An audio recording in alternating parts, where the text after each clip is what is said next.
Dalam pandangan manusia, wanita terbaik sering diukur dari rupa, harta, atau status. Tapi dalam pandangan Islam, wanita terbaik adalah yang paling taat kepada Allah, yang menjaga diri, menjaga sholatnya, dan menjaga lisannya. Wanita terbaik bukan yang paling sempurna, tapi yang terus berusaha menjadi lebih baik.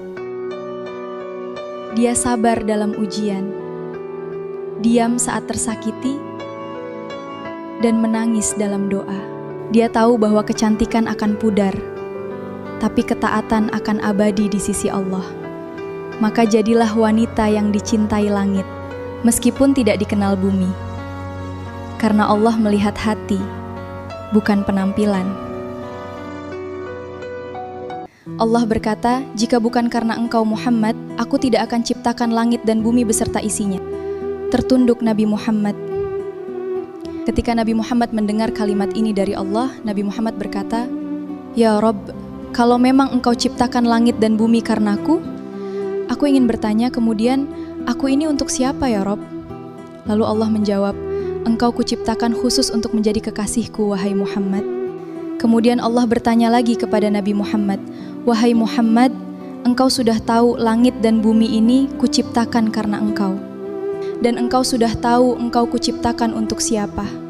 Sekarang aku ingin bertanya kepadamu, aku ini untuk siapa wahai Muhammad?"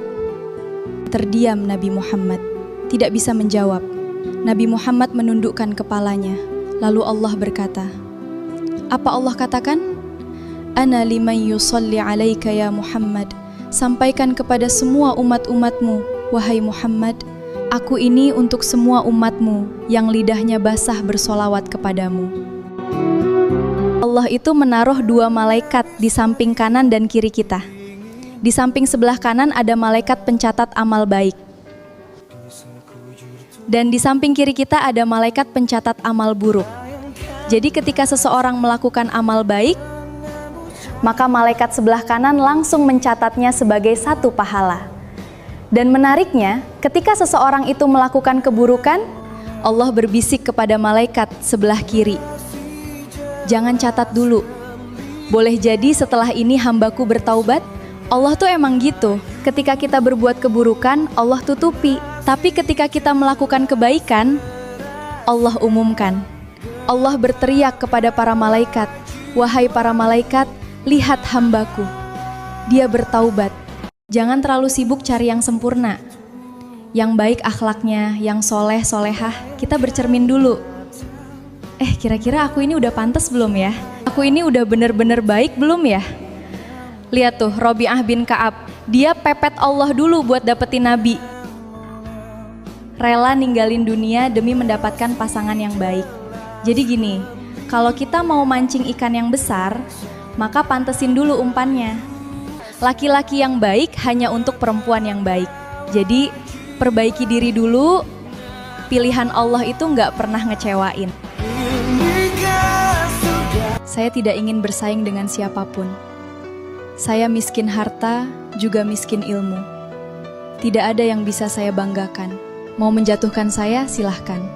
Mau memfitnah saya, juga silahkan. Wallahi, itu tidak berpengaruh di hidup saya. Wa ma akramakum indallah. Meskipun seisi dunia ini membenci saya tidak peduli.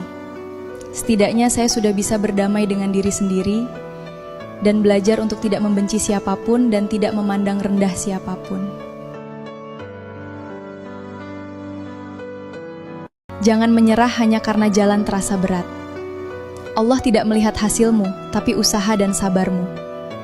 Setiap doa yang kamu panjatkan, tiap air mata yang kamu tahan, semuanya Allah hitung.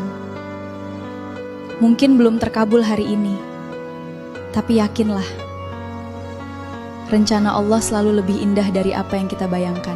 Kita nggak punya harta buat dipamerin, kita nggak punya ilmu buat dibanggain. Kita cuma punya dosa yang harus dipertanggungjawabkan. Quran surah ke-31 ayat 19. Wamshi fil ardi hauna. Belajarlah sederhana dan jangan berbangga diri. Karena kenyataannya, kita nggak punya apa-apa di dunia ini, kecuali nyawa. Itu pun cuma titipan yang sewaktu-waktu pasti diambil sama yang punya. Dengarkan ini, saya bicara pelan-pelan. Allah lebih suka dengan tangisan para pendosa daripada seorang yang ahli ibadah tapi sombong.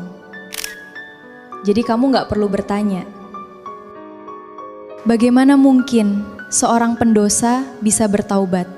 Kamu harus ingat satu hal, Allah bisa merubah sesuatu yang mustahil dengan cara yang lebih mustahil. Saya tidak ingin bersaing dengan siapapun. Saya miskin harta, juga miskin ilmu. Tidak ada yang bisa saya banggakan. Mau menjatuhkan saya, silahkan. Mau memfitnah saya, juga silahkan. Wallahi, itu tidak berpengaruh di hidup saya. Wa ma akramakum indallah. Meskipun seisi dunia ini membenci saya tidak peduli. Setidaknya saya sudah bisa berdamai dengan diri sendiri dan belajar untuk tidak membenci siapapun dan tidak memandang rendah siapapun. Saya tidak ingin bersaing dengan siapapun. Saya miskin harta, juga miskin ilmu.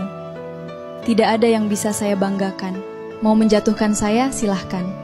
Mau memfitnah saya, juga silahkan. Wallahi, itu tidak berpengaruh di hidup saya. Wa ma akramakum indallah. Meskipun seisi dunia ini membenci saya tidak peduli.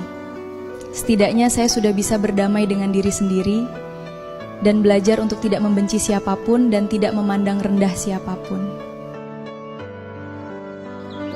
Imam Ali pernah berkata, "Jika Allah mengabulkan keinginanku, aku bahagia. Tapi jika Allah tidak mengabulkan keinginanku, aku justru lebih bahagia." Kenapa? Karena yang pertama keinginanku, yang kedua keinginannya Allah. Dan apapun yang menjadi keinginan Allah sangatlah baik bagiku.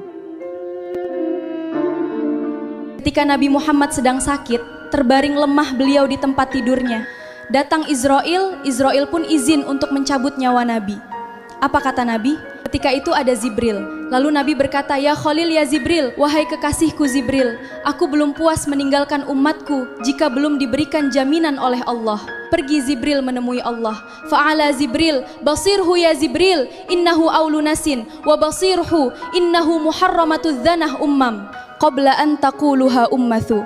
Wahai Zibril, sampaikan kepada Muhammad, dia manusia yang pertama kali akan aku bangkitkan di hari kiamat.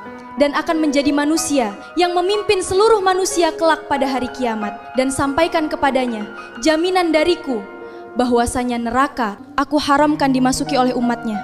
Ini jaminan dariku, wahai Zibril. Nabi Muhammad pada saat detik-detik nafasnya tidak memikirkan diri beliau, keluarga beliau, anak cucu beliau. Tapi beliau pikirkan kita.